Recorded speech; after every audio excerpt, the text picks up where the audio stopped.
بسم اللہ الرحمن الرحیم. السلام علیکم ورحمۃ اللہ وبرکاتہ. الحمد للہ الواحد المتوحد بالوحدانیت هو اللہ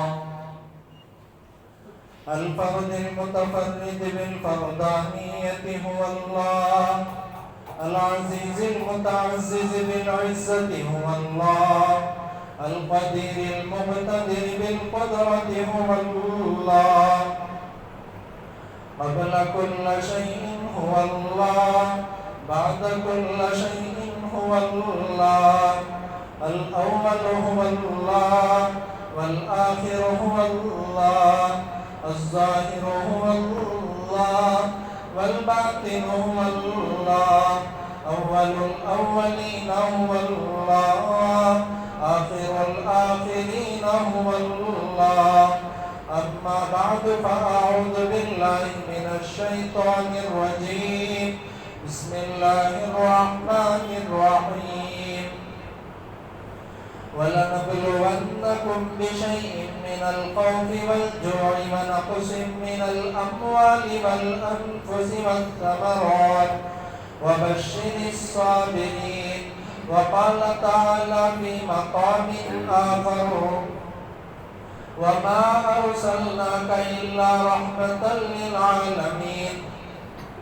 وقال تعالى في مقام آخر وإنك لعلى خلق عظيم. صدق الله العظيم. وقال النبي صلى الله عليه وسلم من أحب سنتي فقد أحبني ومن أحبني كان معي في الجنة. وقال النبي صلى الله عليه وسلم من أحيا سنتي عند فساد أمتي فله أجر 100 شهيد أو كما قال النبي صلى الله عليه وسلم. اللهم صل على محمد وعلى آل محمد كما صليت على إبراهيم وعلى آل إبراهيم إنك حميد مجيد. اللهم بارك على محمد وعلى آل محمد كما باركت على إبراهيم وعلى آل إبراهيم إنك حميد مجيد. محترم سامعین، برادران عزیز، توحید کے تعلق سے اور آپ صلی اللہ علیہ وسلم کے حسن اخلاق کے تعلق سے کچھ ضروری باتیں عرض کرنی ہے. پہلی بات توحید کے تعلق سے یہ ہے کہ آدمی کے دل میں اللہ کا ڈر پیدا ہو اور دل میں یہ بات اس کے آ جائے کہ کسی سے کچھ نہیں ہوتا، جو کچھ ہوتا ہے وہ صرف اور صرف اللہ تبارک و تعالیٰ ہی کے ذات سے ہوتا ہے. اللہ ہی ہے جو ہر چیز کے مالک ہے، اللہ ہی ہے جو کن فیکون کے مالک ہے. اللہ کی اجازت کے بغیر ایک پتا بھی نہیں ہلتا. اس بات کا یقین ہمارے دلوں کے اندر آنا ضروری ہے. پہلے ہی دن سے اللہ تبارک و تعالیٰ نے توحید کا سبق دیا، شریعت نے توحید کا سبق دیا. جب بچہ بولنے لگے شریعت نے کہا کہ دیکھو جب بھی بچے کی منہ سے پہلی بات آنے کا موقع ہو تو اسے اللہ اللہ سکھلاؤ، اس لیے کہ اس کے دل کے اندر اللہ کا ڈر پیدا ہو، گناہوں سے نفرت پیدا ہو.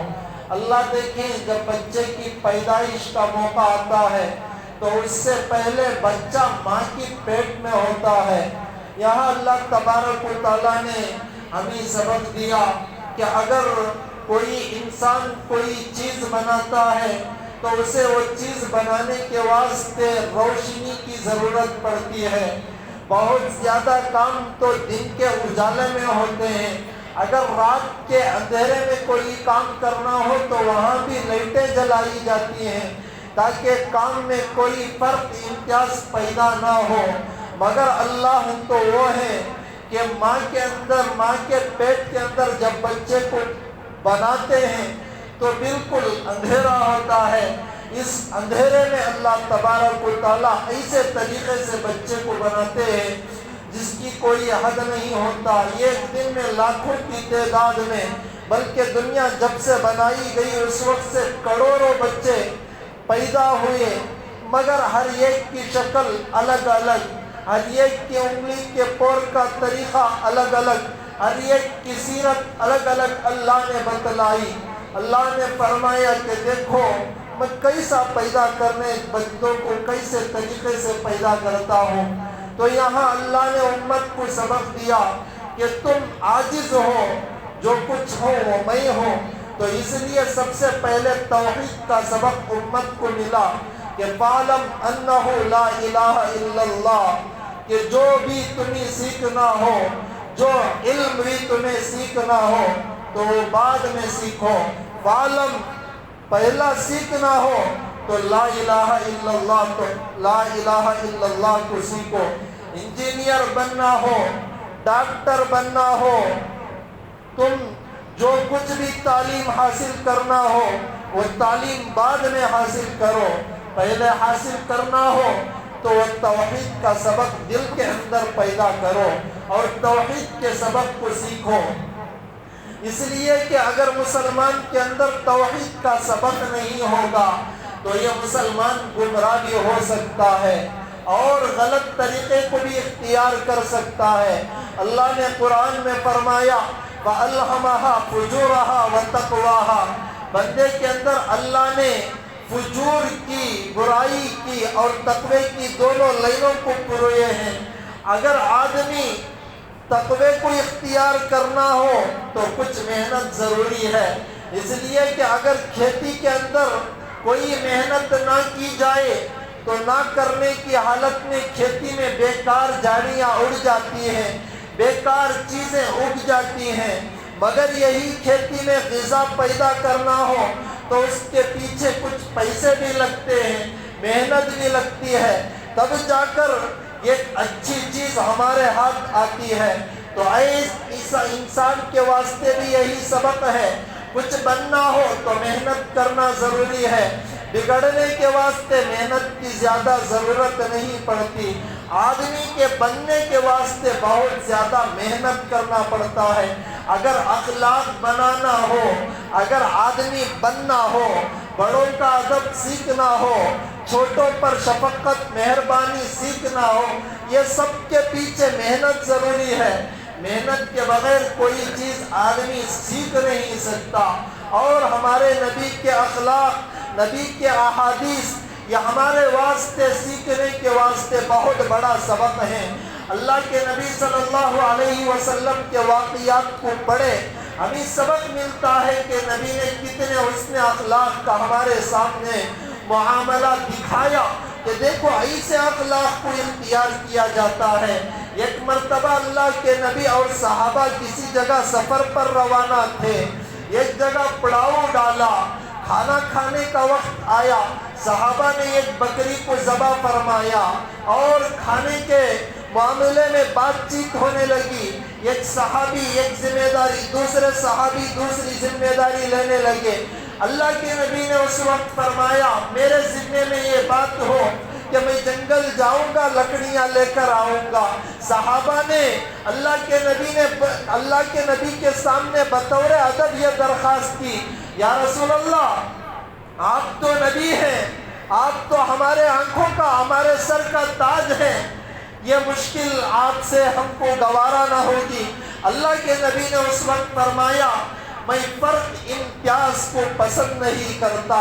یہاں اس سبق کو سیکھیں کہ نبی کا مقام ایک دم بہت بڑا ہے، صحابہ کا مقام اپنی جگہ، مگر نبی کے سامنے کسی کا مقام بھی کام نہیں.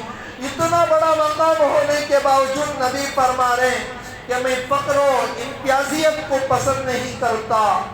یہاں تک بھی بات کتابوں میں لکھ کر ہے.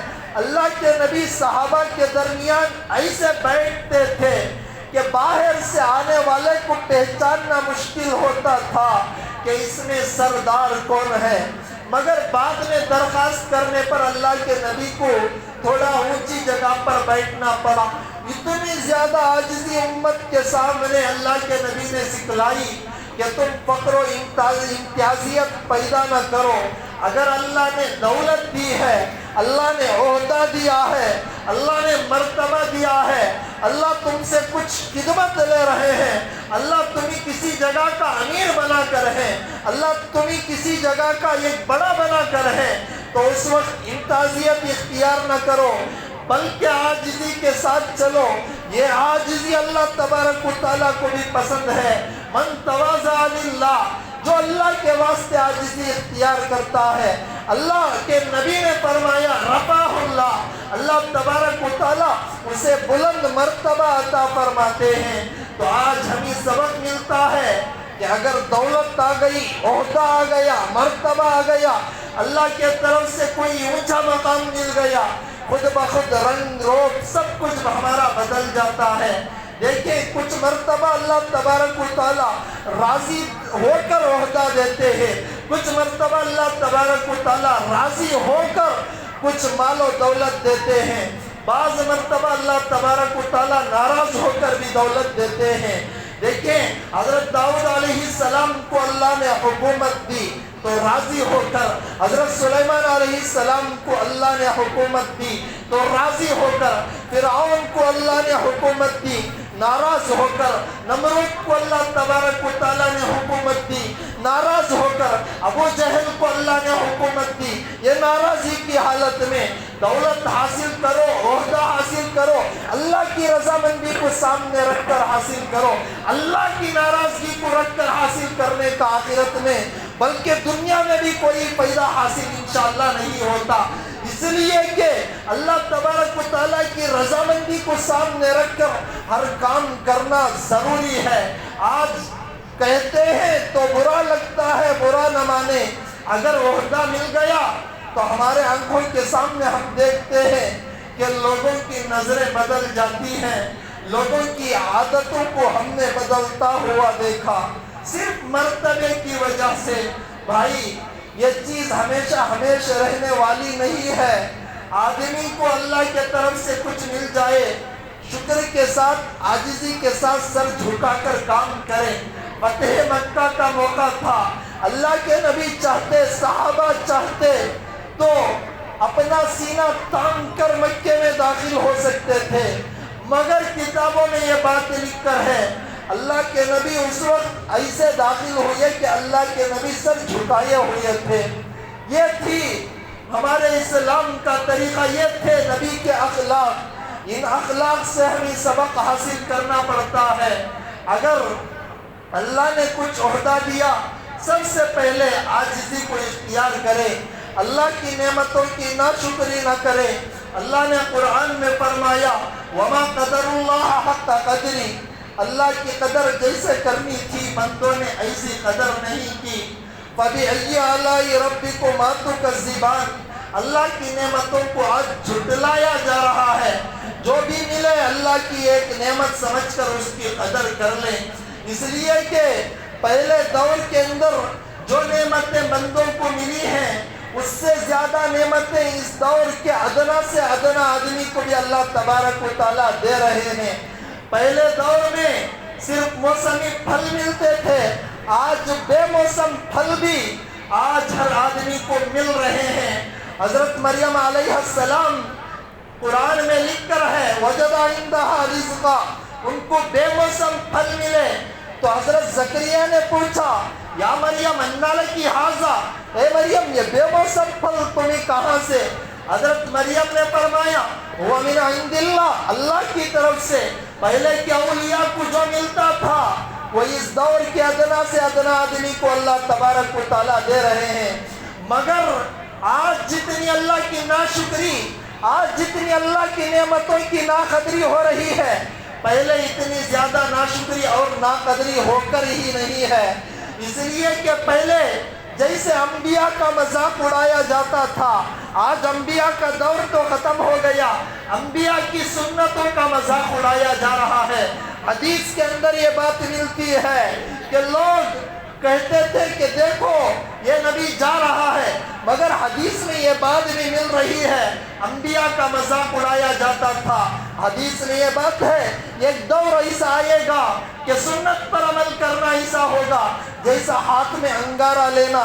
آج امت کو بتایا جائے تو برا لگتا ہے کہ امت نبی کی سنتوں کو کیسے چھوڑ رہی ہے، کیسے سنتوں کو ذبح کیا جا رہا ہے، کیسے سنتوں کا مذاق اڑایا جا رہا ہے۔ بولتے ہیں تو برا لگتا ہے، آج ہر گھر سنت کا ذبح خانہ بن چکا ہے۔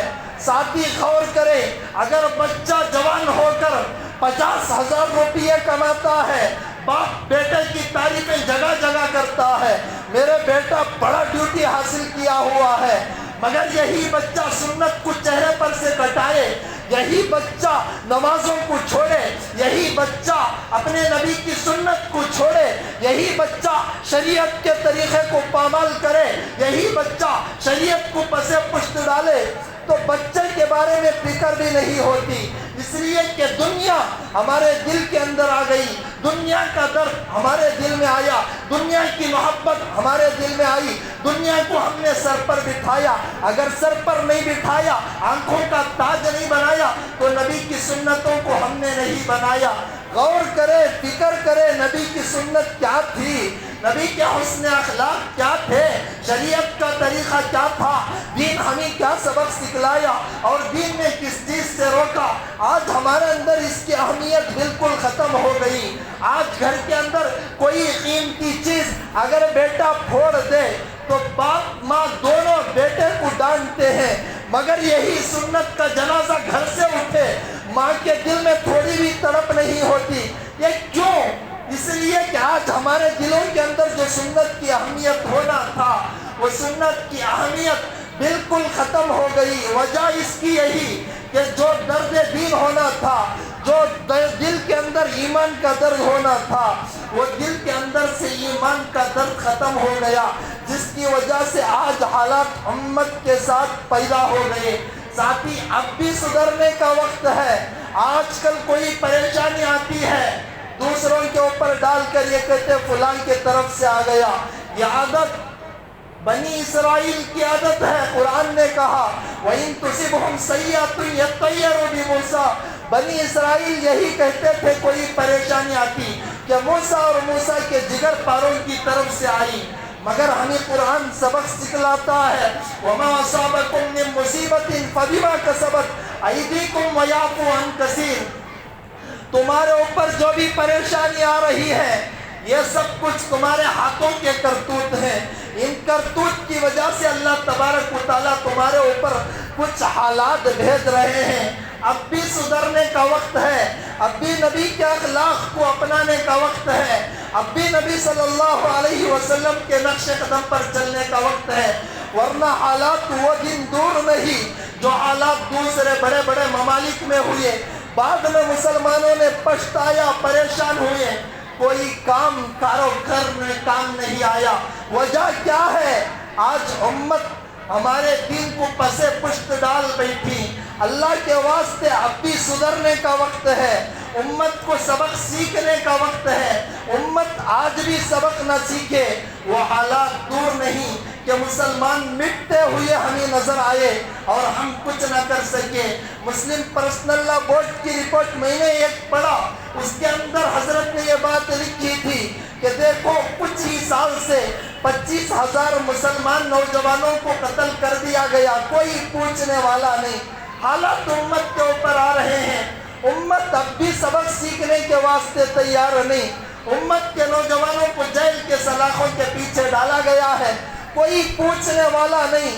امت اب بھی سبق سیکھنے کے واسطے تیار نہیں، اور امت ایسے رہبر بنا رہی ہے، اللہ معاف فرمائے، بار بار تذکرہ اچھا نہیں دکھتا، جن کے عادت و اخلاق کے اعتبار کی تو بات دوسری، جن کے ایمان کا ہی اعتبار نہیں ہے، ایسوں کو اپنا رہبر بنا رہی ہے۔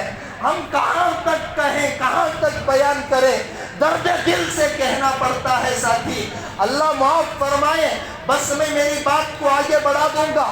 امت کے اوپر حالات آتے ہیں، ایک اللہ کی رضامندی کو رکھ کر، ایک اللہ کی ناراضگی کو رکھ کر، کبھی اللہ رضامندی کے ساتھ آزمائشات میں مبتلا کرتے ہیں، کبھی اللہ تبارک و تعالیٰ ناراض ہو کر بھی آزمائشات میں مبتلا کرتے ہیں۔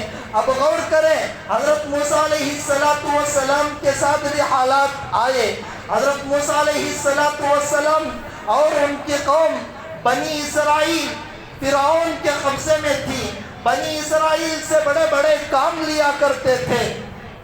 اتنے کٹھن حالات آئے بنی اسرائیل کے ساتھ جس کی کوئی حد نہ رہی، یہاں تک کہ بنی اسرائیل کے لوگوں کے اوپر یہ قانون بھی طے تھا قبطیوں کے طرف سے کہ اگر کوئی کام کرنے کا لائق نہ ہو تو اسے دن کا جزیہ عطا کرنا پڑے گا، اگر جزیہ کوئی عطا نہ کرے تو تب دونوں ہاتھوں کو کندھوں سے باندھ دیا جائے گا، یہ قانون طے تھا۔ مگر ایک مرتبہ فرعون نے خواب میں یہ بات دیکھی کہ بیت المقدس سے ایک آگ نکلی اور آگ نکل کر مصر پہنچی، سارے قبطیوں کے گھروں کو جلا کر راکھ کر دیا، صرف بنی اسرائیل اس سے محفوظ رہے۔ یہ خواب دیکھنے کے بعد صبح ہی میں کاہنوں کو فرعون بلایا اور بلا کر یہ کہنے لگا کہ اس خواب کی تعبیر مجھے بتلاؤ۔ تو فرعون کے سامنے کاہنوں نے کہا کہ ان قریب بنی اسرائیل میں ایک بچہ پیدا ہونے والا ہے جو تمہاری حکومت کو ختم کر دے گا۔ تو فرعون کا حکم نامہ یہ پاس ہو گیا کہ دیکھو اس کے بعد بنی اسرائیل میں بھی جو لڑکا پیدا ہوگا اسے ذبح کر دینا۔ کئی دنوں تک یہ قانون چلتا رہا، جو بھی بنی اسرائیل میں بچہ پیدا ہوتا اسے ذبح کر دیا جاتا، یہاں تک کہ قبطیوں کے سرداروں نے ایک مرتبہ جا کر فرعون سے کہا کہ ہمارے آقا یہ کام نہ کریں، اس لیے کہ بچے ذبح ہوتے رہیں، بچے جوان نہ ہوں گے تو بوڑھوں سے ہمارا کام مشکل ہو جائے گا۔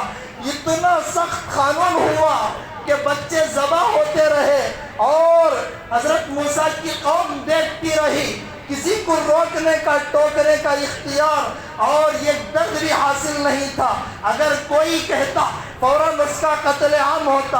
اتنے کٹھن حالات آئے مگر حضرت موسیٰ علیہ السلام ایمان پر جمے رہے، اپنی قوم کو نصیحت کرتے رہے۔